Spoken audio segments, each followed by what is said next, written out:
On Monday, we'll start at 10 a.m. and we'll go through all of the things and the changes that are listed in those committee substitutes. Tuesday, I anticipate being a kind of an off day for the committee to digest that and develop amendments that they may want to offer. And then Wednesday would probably be the day that we are targeting for markup. And the House committee substitutes in the areas that we've talked the most about, blind pension fund, some of those cuts that Representative Flanagan put in for 75% funding of these sources.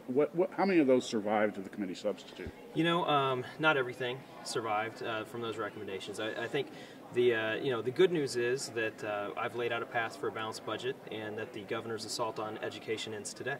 Specifically, the blind health care for the blind, did that survive? That did survive. Yes, that's something that we'll be talking about. And were you able to find, as the substitutes are written, is there money that you're able to find for the priorities you all have talked about, higher education, elementary, secondary? Absolutely. The governor's recommendation was to cut $106 million out of higher education.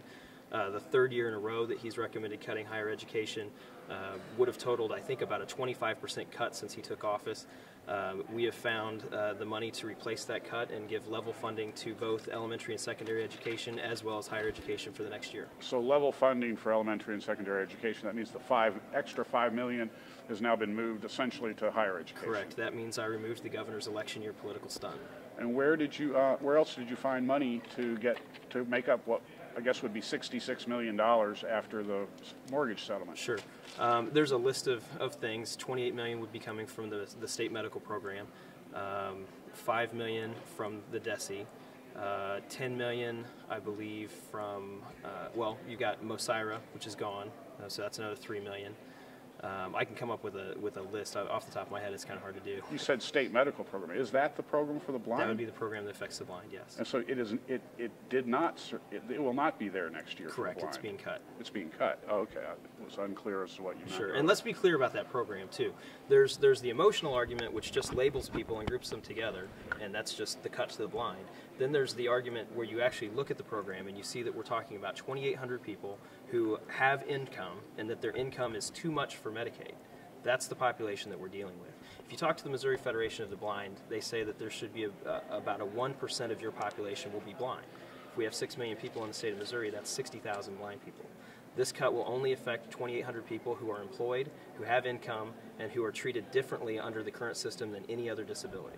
My understanding is that you had to qualify for payments under the Blind Pension Fund or the supplemental payments to the blind to qualify for this, and that means that these people are not working. Well, it means that they have income in excess of 85% of the poverty level, which is what the Medicaid eligibility for blind folks is. Any results back from that working group that was created last week? Yeah, they had some good discussions, and as I said, not everything that was recommended in Chairman Flanagan's committee made it into the committee substitutes, and we'll be going over that on Monday. Representative Jones, when do you anticipate going to the budget on the floor? Representative Sylvia and I speak almost every day about that subject, and I would anticipate the budget coming to the floor and being available for debate the week after spring break.